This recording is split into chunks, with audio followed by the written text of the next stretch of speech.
The group, it's Rheumatic Rescue, talks about Samoa.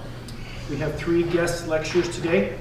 One is Dr. Lori Allen, who is adjunct for the College of, or the Department of Community Health, College of Science and Health. Lori received both bachelor's and master's degree from BYU, PhD from the University of Utah in 2010, in health promotion education. She began a rheumatic program in 2009, formerly organized as Rheumatic Rescue in association with UVU in 2010. She's married to Dr. Mark Allen. She has 4 children. One is John, who's also a guest speaker here today, and 2 grandchildren. Our other speaker is Dr. Mark Allen, who received his bachelor's degree from BYU, graduated from Georgetown School of Medicine, completed internal medicine and cardiology training at the Mayo Clinic in Rochester, Minnesota. He has been in private practice at Central Utah Clinic for 16 years, and he specializes in cardiac imaging. He is married to Dr. Lori Allen and has 4 children, one being John Allen, who's also a guest lecturer here today, and 2 grandchildren. I don't have much on John, so I will let his mom and dad introduce him how they see fit. Thank you. Thanks. Okay. They asked if I needed the lapel mic, and I thought, nah, we got a good group. Hi, Sam. So I just, for those of you that are, there's just a few of you, so the people that are on our team, just stand. We've got Sam Altoa Jr. Sam, do you want to stand? Sam's gone with us. He's helped us with a lot of our follow-up, but he also speaks, he's a return missionary, LDS missionary from Samoa, so he speaks the language and has been great. And he's coming with us again. And then Adonica, I don't even know where to start with Adonica. She's our major staff, and basically what boils down to with her, with everything else she does, this is where my monies go, and I trust her with everything. And when you trust somebody with your money, you trust them with everything. So I do thank you for that and her display. And then we've got Troy, who's our nursing faculty. So are there students here then from the, are you guys all from the nursing department then? Well, you kind of are. You're going to be. How's that? And then we've got Barbara, who traveled with us last year. So that introduces us. I will. My son John. We'll explain why he's here, because it is kind of the Allen show, it seems like. But he's a BYU student, and is a student assistant researcher there, and we'll get into that. So this is our logo, and thanks for coming. I think Marv and I and Troy and Adonica and Sam, all of us who've gone could talk about this anytime anybody wants us to. So I would talk to 1 person or 100 people. This is what we do, and we love it, and you have to do all of the work. You're going to just see the research side of things here. There's a lot more that goes on with developing a program. Students who go with us learn a little bit of the behind the scenes effort that this takes, but we're just going to address the research issues for the purposes of this symposium. So this is our introductory slide. We'll say talofa. Sam Jr. is probably laughing, but this is like us saying aloha in Hawaii, but that's how they say hello. The components of Rheumatic Rescue then, and I'm sorry that one didn't fit in on whatever computer, but we do the prevention, education, and health promotion aspect. We have the echo screening, critical to have follow-up in that, and then we have the genetics research. So if any of my slides seem to do that, I did this on an Apple, and maybe it's just not converting over. So by the time you leave today, we're going to have a base knowledge of rheumatic heart disease.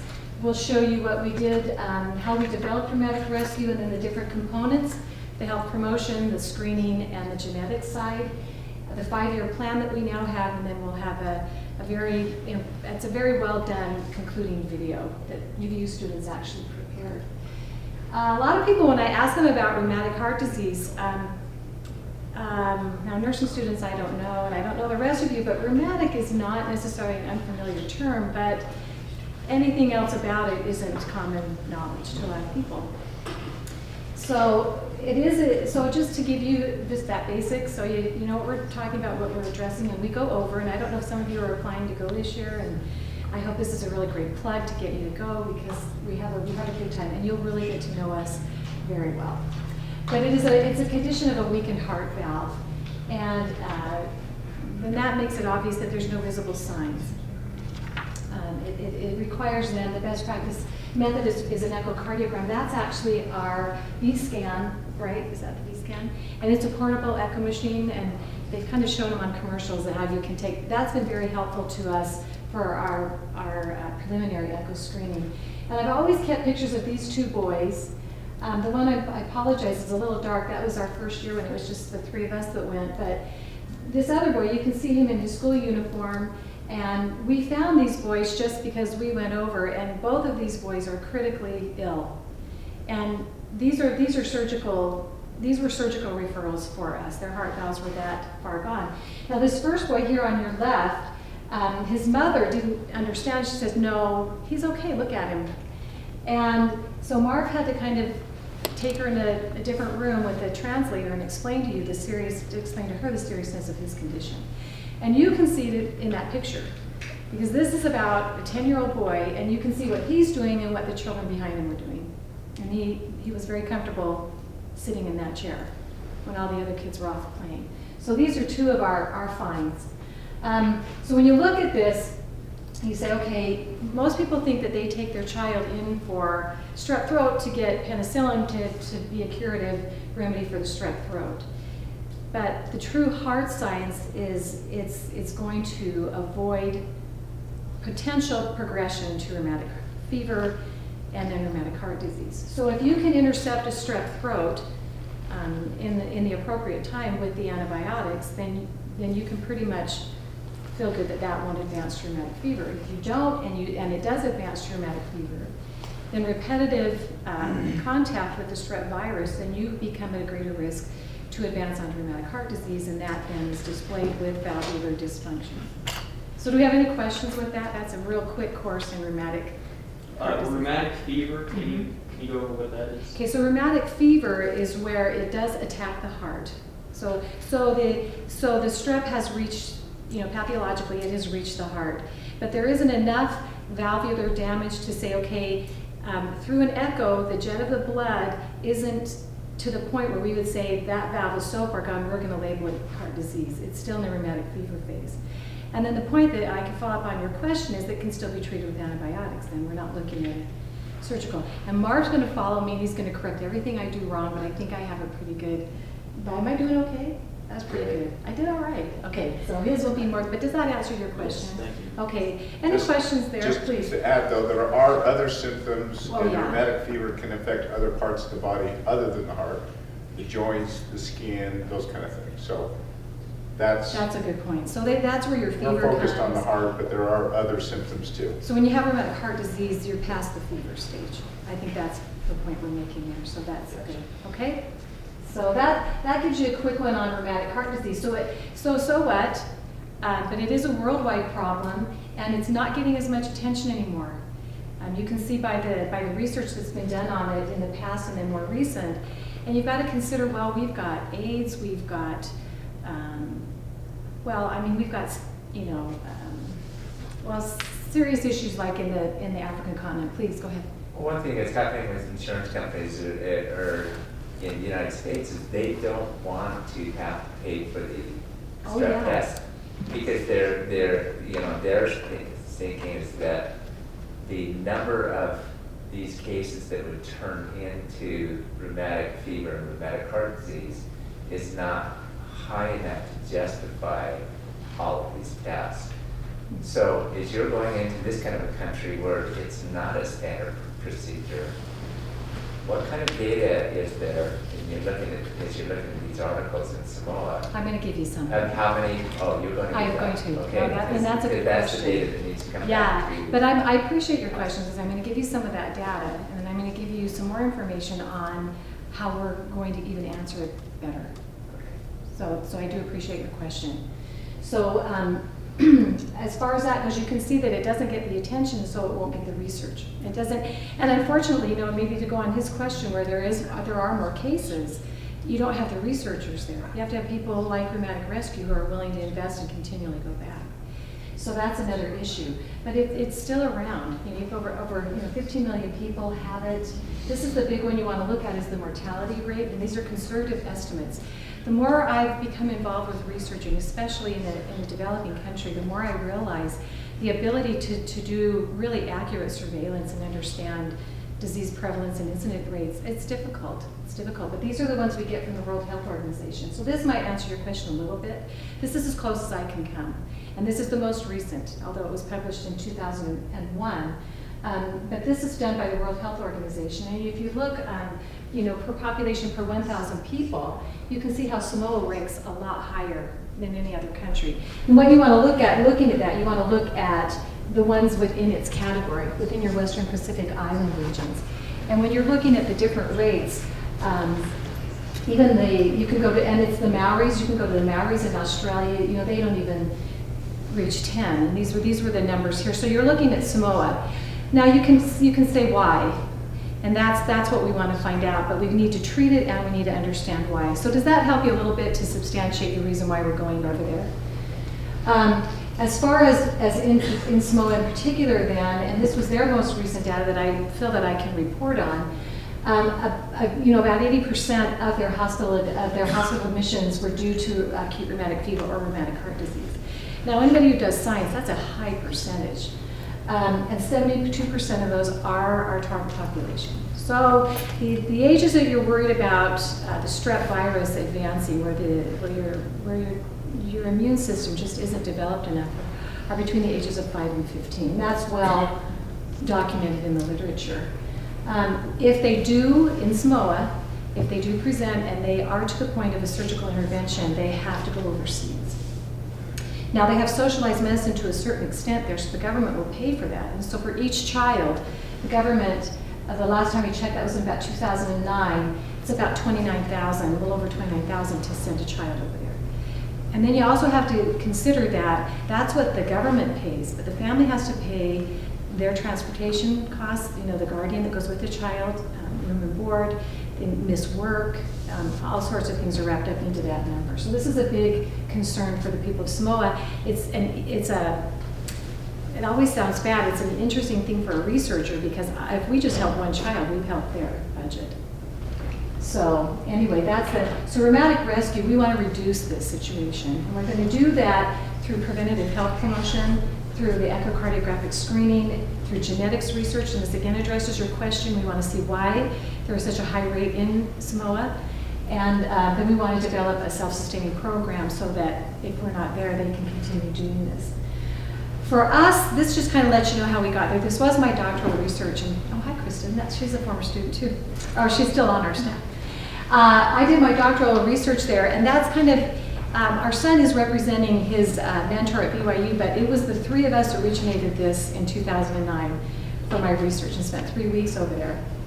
And then we were able to publish our information that indicated that they don't understand it, but they can be taught and understand the information even 6 months post explanation when they're told about it. So that's what we did in 2009. We started it and knew we had some work we could do there. And alongside that, Mark did the echo screening.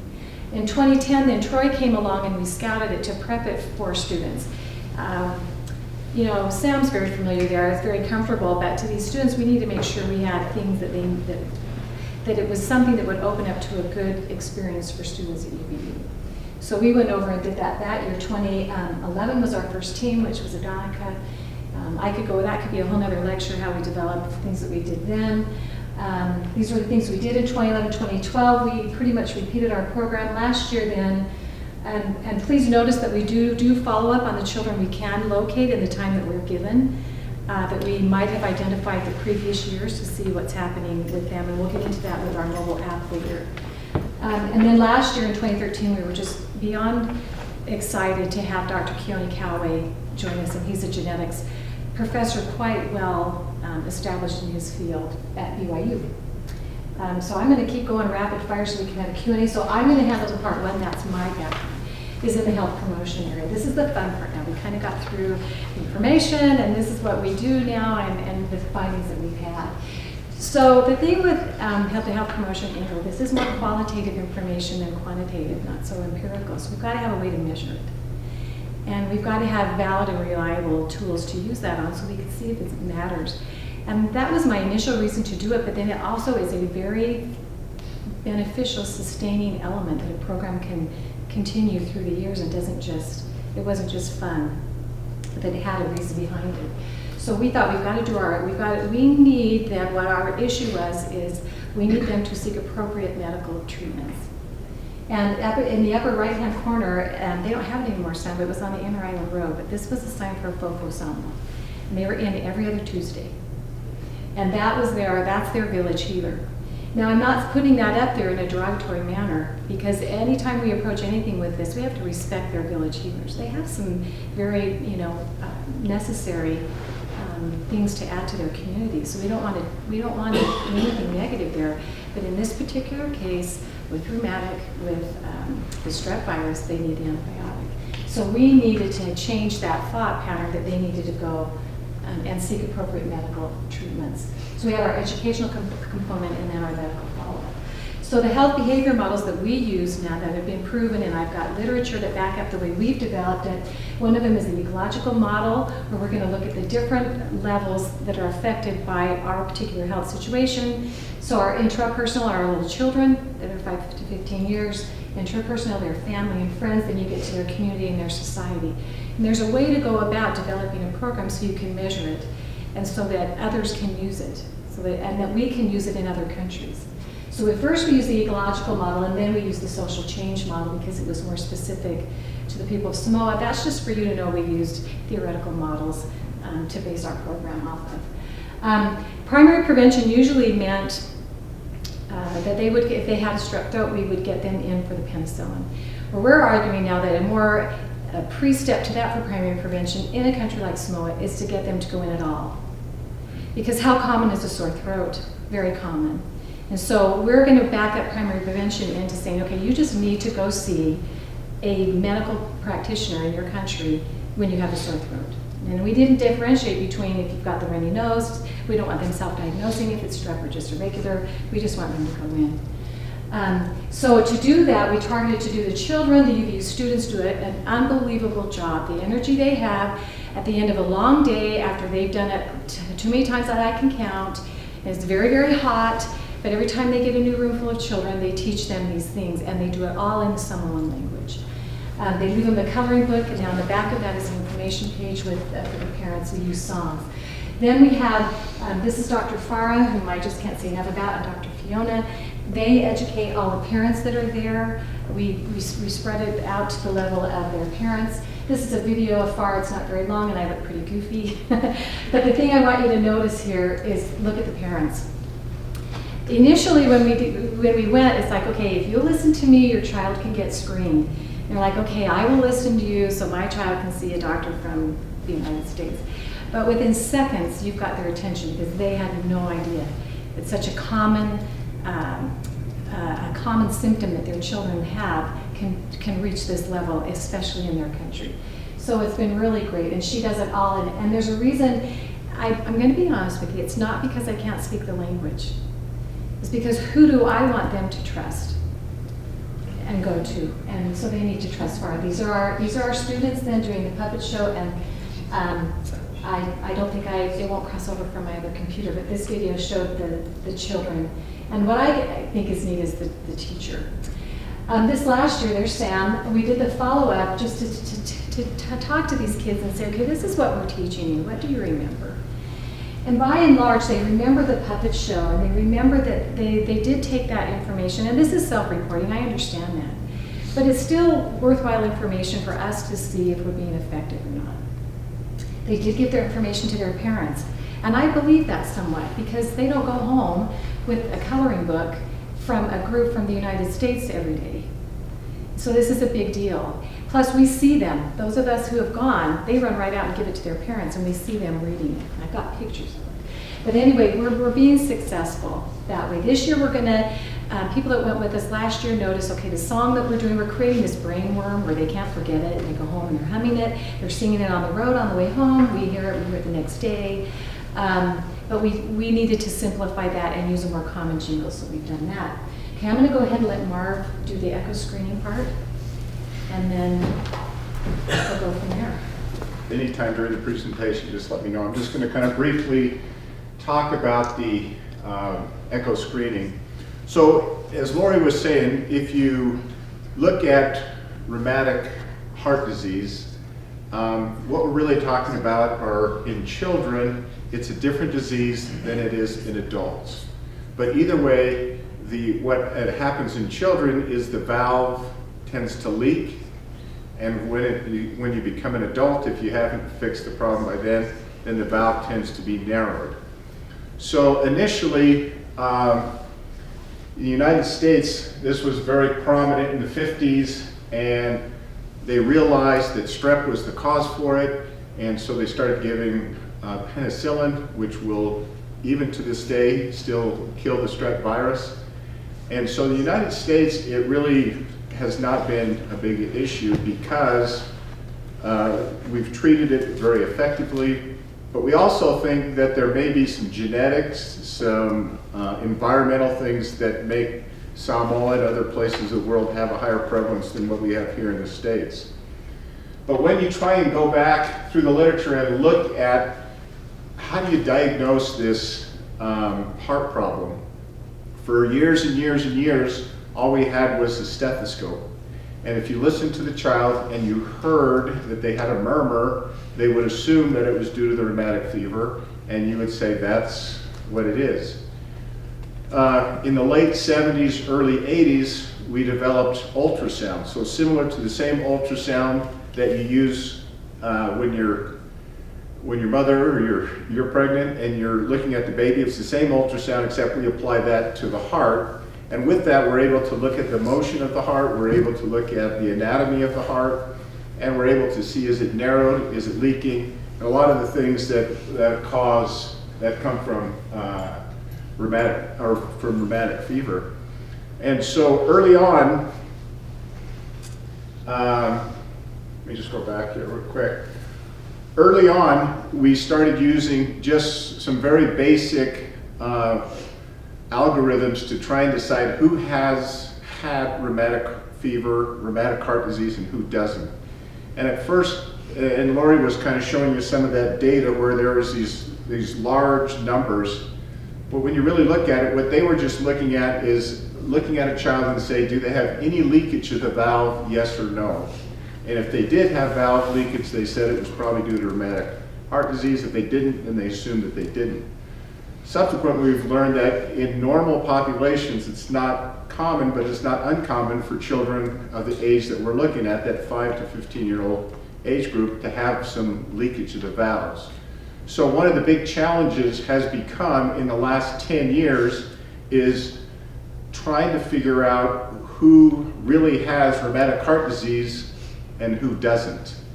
And so we still use the stethoscope, although if you just rely on the stethoscope alone, you're going to miss 90% of the children who have it. Most of these murmurs, most of these leakages that we're picking up on are somewhat subtle, and it's really only the ones who are at the end stages of the disease that frequently could pick up with the stethoscope. So what we're going to do is, I'm just going to review this real quickly, and I'm just going to go through our protocol about how we figure out which children we think are abnormal versus which children we think are normal. And so, first thing that we do is we just get their basic information, their age, their school, male, female, just very basic information. We have our UVU nursing students who do a wonderful job of listening to see, is there a murmur there, yes or no?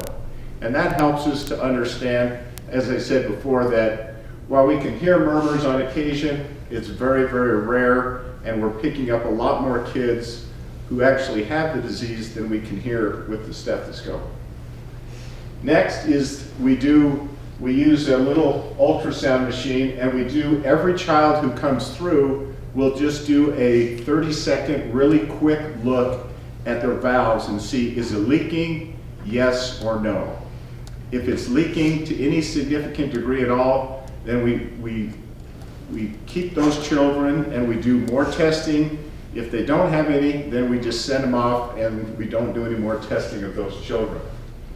So the children who we think may have significant regurgitation, this is our van that we that the Samoan government has, and we take the children in there and we do a more comprehensive echo. So we do a 10 to 15 minute echo looking at the valve from all different angles, and with that we're able to see, is the valve leaking, is the valve thick, is the valve restricted, all these things that we typically see with rheumatic heart disease that we wouldn't see in normal children.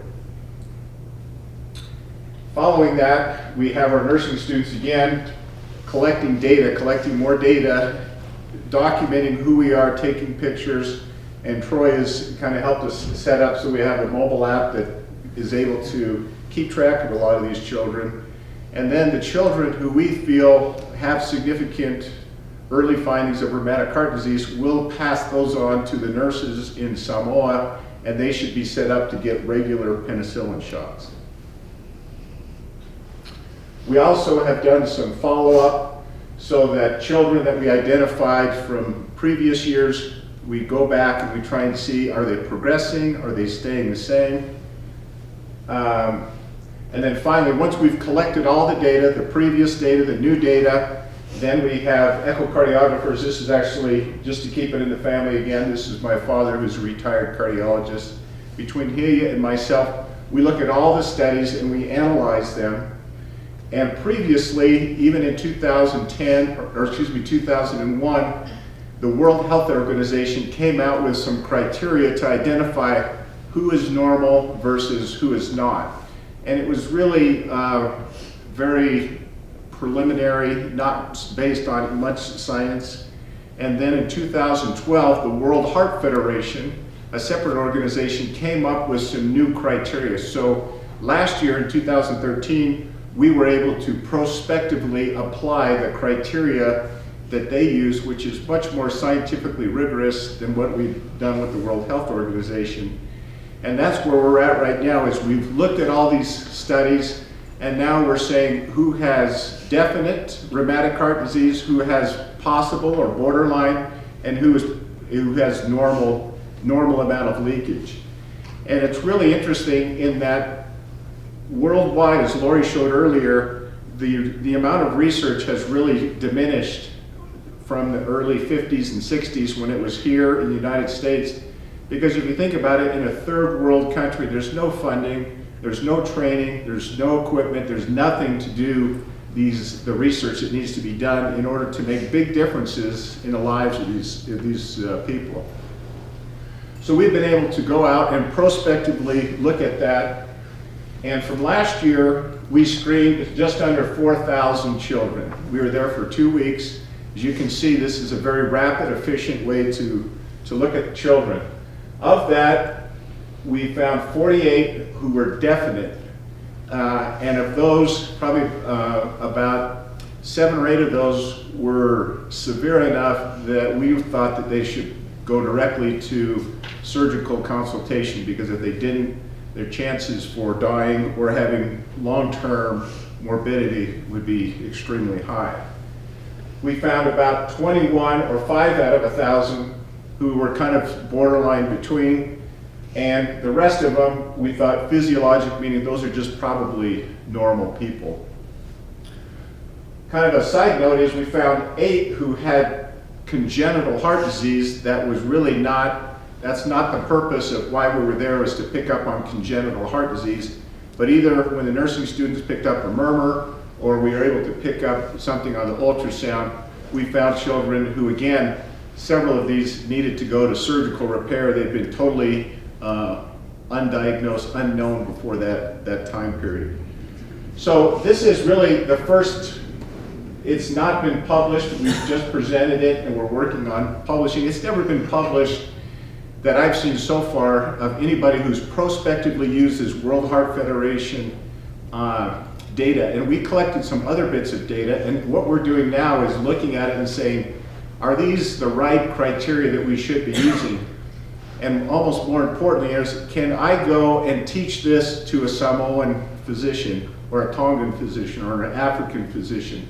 Because there's a lot of subjectivity, there's a lot of training, there's a lot of expertise, and if it's too sophisticated or too subjective, it really can't be applied throughout the world. So we're trying to come up with some new angles and some new measurements that can simplify things. One that we found, and I don't have the data here because it's just recent, is one of the things we looked at the size of the chambers of their heart.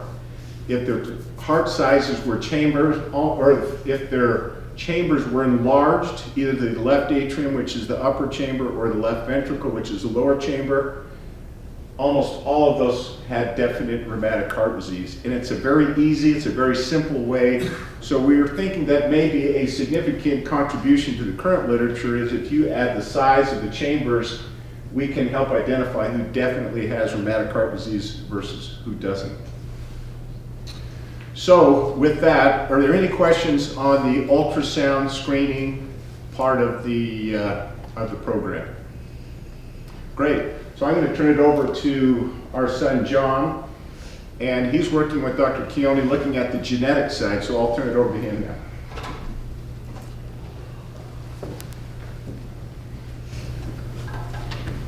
All right, so as my parents previously explained, we're in Samoa because there's a very high prevalence rate of rheumatic heart disease, and here is some of the data that we found through previous visits.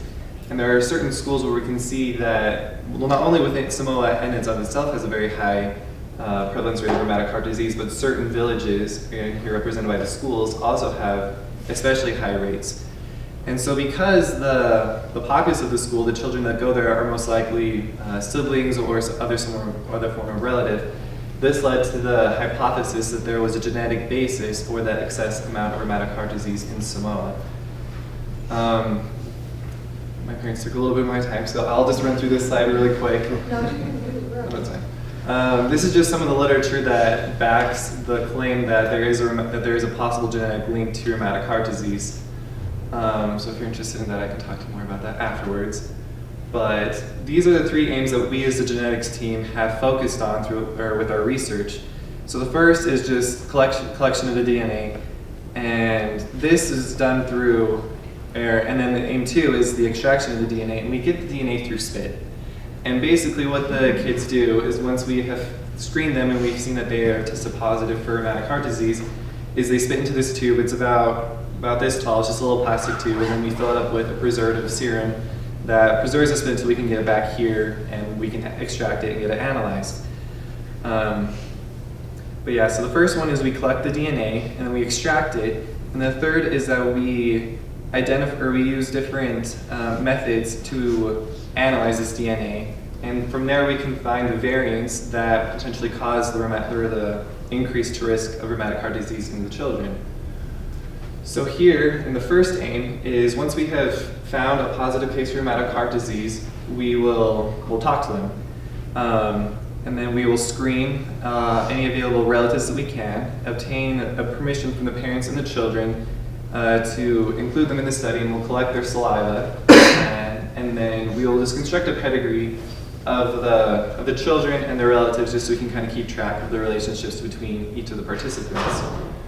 The second aim is the extraction and the genotyping. So once we have obtained the spit samples, we'll bring it back here to the lab, extract the DNA, and then we'll sequence it.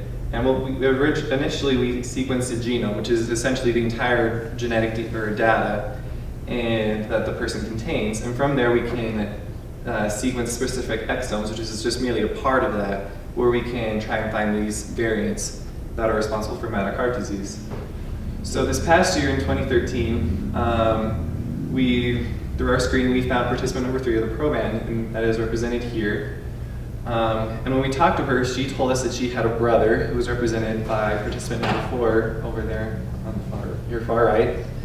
And she told us that he had tested positive for rheumatic heart disease and had actually gone to New Zealand for surgery.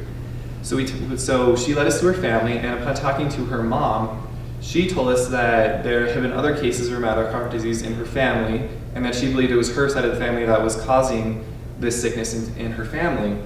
And she put us into contact with her sister, who is here represented by number 6, and we screened her children. One of them, she told us, had already been tested for rheumatic heart disease, but through our screenings, we were able to find that another one of her children also had the disease. So we obtained consent, the spit samples, and we brought the samples back here. And we've already extracted the DNA. Now we're in the process of getting everything sequenced, which is done commercially, so we have to wait a couple of months for that to happen.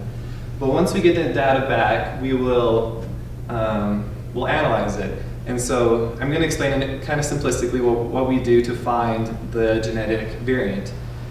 So here, each of these bars represent we can say the genetic data of each of these people. And we can see that on each of the people, the first two bars, the first two colors are all in common. So we can safely assume that the genetic variant is not located within any of these regions. So we can cross that off the list. When we look at participants 10 and 12 who are siblings, we can see that the bottom four colors, they share in common. And they're siblings, so half of their DNA is in common. So we need to go farther out in the family to find more specific comparisons. And so 3 and 4 are cousins, so they'll have some similar DNA, which will help us narrow down where we should explore. So when we look at participant number 3, we can see that the top two colors, the orange and red, are in common with 10 and 12. When we go even farther out in this family tree to participant number 4, we can see that the only region that is in common is the red. So once we have analyzed the DNA to this point, we can go back and analyze this specific part of the DNA or this specific exome and look for genetic variants that could potentially be the cause of the increased rheumatic heart disease in the Samoan children. And so here again is just an example of the pedigree and some of the children that we've worked with. And we are, as I said before, we're currently in the sequencing part of this stage, but we hope to have our research done by 2014. So when we go back next year, we can further expound on our results and find more definite data to help out the population in Samoa, but not only there, but worldwide as well. Okay, we've about weathered it. So, can we have that one? Good job. As you can see, let me just see what our other final slide is. We do have a 5-year plan. So we think we've triangulated well, that we've got the health promotion angle, which is just the beginnings to get the people involved and to have them understand what's happening with this particular problem that they do have in their country. So we've got that, and we've got our echo screening, and then our genetic research. And they're all based on sound science. I do have to make one correction, if I may. I love the nursing students, but I don't know who else is here, but community health and nursing students listen for rumors. And they all get that experience, which they don't get very much. Like, I don't know, it's pretty rare to listen to that many screens. And I do have to say that the only data entry personnel are our staff. These are not students. They're all CITI certified, and we're very careful as far as compliance goes. But we have some that are staff and go back with us every year, and we are very grateful. This last year, we were able to sign a 5-year agreement with the government. When you work with a foreign government, like I said, we've been there since 2009, and every year I had to sweat it out that we would get the support we needed. When we go, again, we've kind of quickly run through, I really did on the science of the health promotion part, just to say that these were built on good things, but when we go, we arrive at a school, and half of our team are Indigenous personnel. And that's the only way this is ever going to succeed. So every year I got to make sure I get that van, I get the physicians I need, I get the nurses that I need. I just basically get their support. But now that we've got this 5-year plan, I think what's been very impressive to me was to go to the meeting with them when we signed these papers. And you could see that they believe us now. We have come back every year since 2009 with all of our people who pay their own way unless they can find some donations to help them along, and they can see the sincerity of our work there. So we've got that. We're going to continue to work with the NHS. We need to track now, as far as the health promotion goes, the admissions, the doctor's visits for a sore throat, and we're currently in the progress of producing a public service announcement. And we have a very good connection with the only TV station in Samoa, and they will run that PSA for us. As far as the echo screening, we'll continue to go through the schools. There's probably about 60,000, give or take, children within the age group that we want. So that's doable. We're not in India. We've got a population that we can try to reach. And we can look at the borderline and abnormals. And as Marv explained, we submitted 5 abstracts to the World Heart Federation meeting that will be held in Melbourne, Australia next year. We consult actively with the consulting physician in New Zealand that they send all of their surgical cases to, Dr. Nigel Wilson. It's exciting, and we feel that through the years that we've put in now, we're ready now to coordinate with our peers on the world stage. This is Henry, one of our Samoan personnel, and the first year we were there, Sam was with me. I gave him an iPad, and he learned it faster than I did. There's just something about being young and getting the new technology. But we will train them. We've actually flagged him, just between you and us.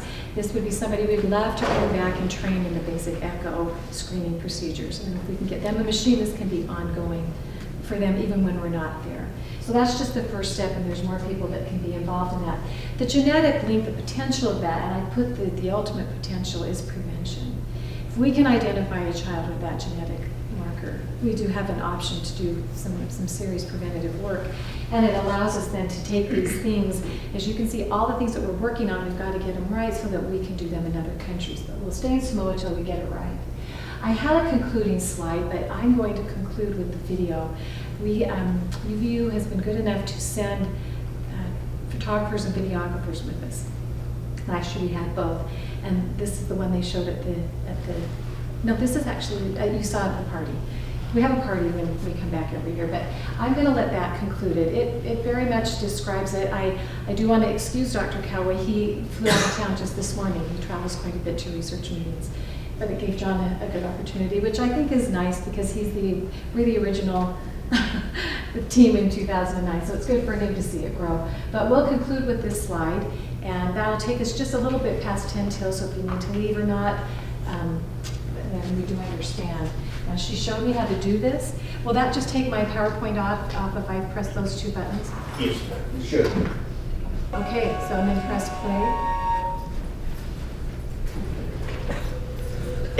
And then is there something else I need to do? I press the wrong button. How do I? There we go. Am I good? Now I'll press play.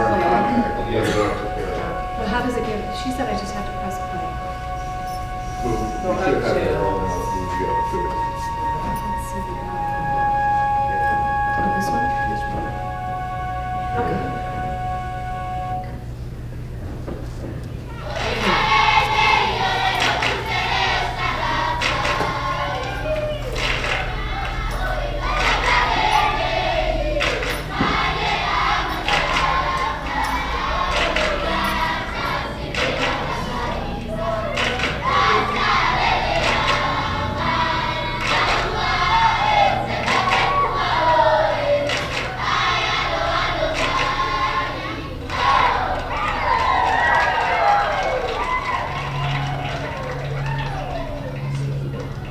So we know there is an issue with rheumatic heart disease, especially in underdeveloped countries. And as we were studying that and looking at it, and seeing that it really is a severe and serious issue for children, that was how Rheumatic Rescue started. If you take a look worldwide, there's about 15 million people who have rheumatic heart disease, and there's over 200,000 people a year who die as a consequence of rheumatic heart disease. And as far as an acquired disease, meaning one that they weren't born with, as far as heart problems go, it's the #1 killer of children worldwide. So we focus in Samoa. We're going to stay there until we figure it out and work out our template, our blueprint, if you will, to know how to deal with this and make a real difference. It's a disease that we know we can prevent. We can diagnose it and we can prevent it. And although it doesn't rank among the most highest issues among children, it's high enough and it's radical enough in these children and their quality of life and the resolution of it to have open heart surgery. Our goal with this whole program is to try and catch children who are in the early phases so that we can start delivering the antibiotics that they need and prevent them from becoming serious. We're talking about valvular malfunction in a child's heart that's completely preventable. We have this worldwide disease that affects millions of people throughout the world, and there's a very simple treatment. The purpose of Rheumatic Rescue is to decrease the prevalence of rheumatic heart disease worldwide. And the way we will do that is through educating, through clinical aspects, and now testing out any possible genetic links. These three arms cover the immediate need for clinical screening, for assistance for those children that are being affected. It provides for the future needs by incorporating both the education and the genetics components. And so we know we can make a change there by educating them, by diagnosing these kids early, and by possibly finding a genetic link. So when you take just the educational component, you have to be considerate of cultural things, their language, their educational level, just different dynamics so that you can effectively teach them. We work with university students, and they've developed a puppet show that teaches the children the basic things about a sore throat.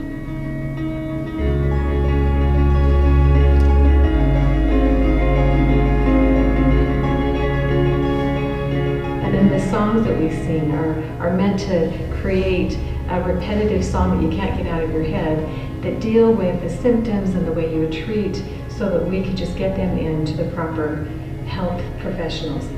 Everything they do is in the Samoan language.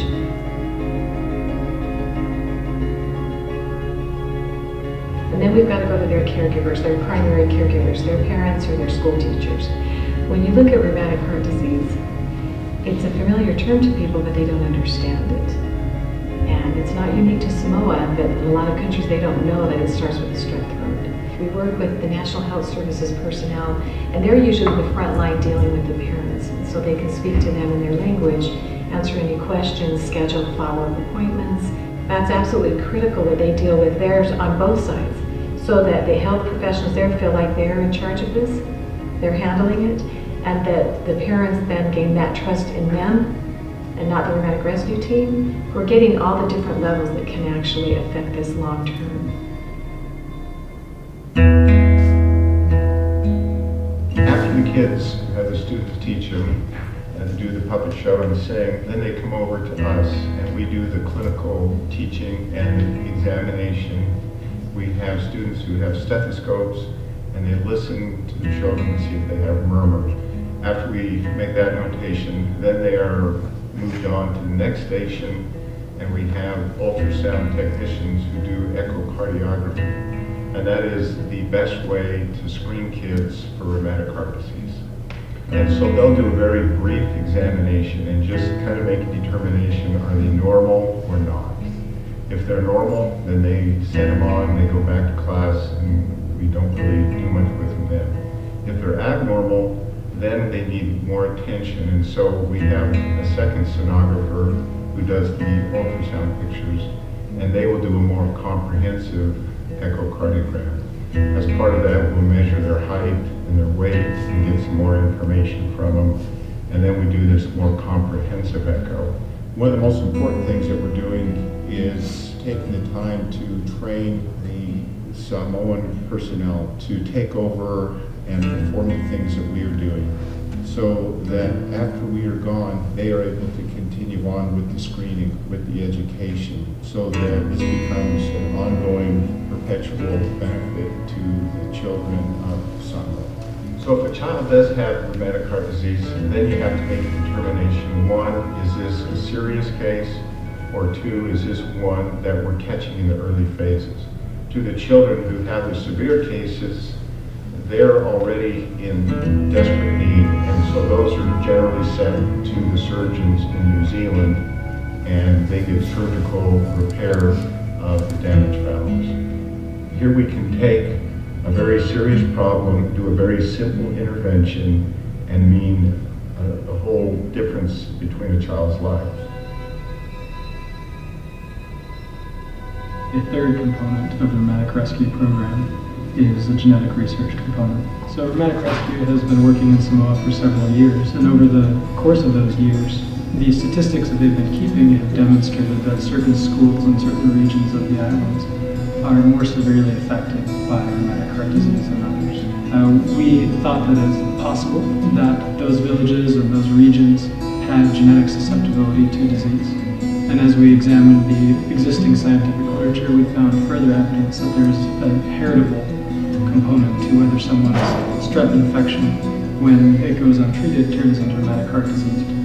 And we saw this as an opportunity to increase our knowledge about this terrible disease and possibly increase the awareness of this disease so that we can move towards a solution. As the clinical group screens children, and when they find individuals that screen positive for rheumatic heart disease, we ask them if they have loved ones or family members that have also been affected by the disease. If they answer yes, then we work with the school officials and the government health officials to identify these children's parents. And we pursue the family, or interview the family. And if we find evidence for multiple affected individuals in the family, then we collect DNA from both the affected and the unaffected individuals in the family. We collect the DNA with saliva samples. It's very quick, it's not invasive, it works very well. And when we return back to the lab, we extract the DNA from the saliva. And we will obtain genetic information from those samples and look for genetic variations that is shared among individuals that are affected by rheumatic heart disease and absent in individuals that are not affected. Our genetic findings will provide us with fundamental new knowledge about rheumatic heart disease. I think the most important application of this information is to increase awareness among the Samoan government, among Samoan health officials, among health officials around the world, that this is a problem that affects many children, and that it's a problem that's specifically severe in Samoa due to their unique genetic heritage. The children that we find that are sick are very sick, and they don't know it. Their parents don't know it until we come, or until something serious happens in their lives. So these children can either be treated and helped and lead a productive life with good quality of life, or they'll have the effects of this that can take a short amount of time or a few years, but their quality of life will be affected, their ability to function and to be productive. And in countries where you need your physical health just to sustain your basic needs, that's a big loss. We can intervene, and they can really go from terribly sick to really almost a normal lifestyle. You know, you can look at us, and it depends on which perspective you're looking at. We're either a major research project or we're a humanitarian effort. I don't know of any other organization like us in the world. This is a major undertaking in every area. We're not just an awareness campaign, we're not just a humanitarian clinical effort, and we're not just a genetic research project or a clinical research or an educational. It's exciting.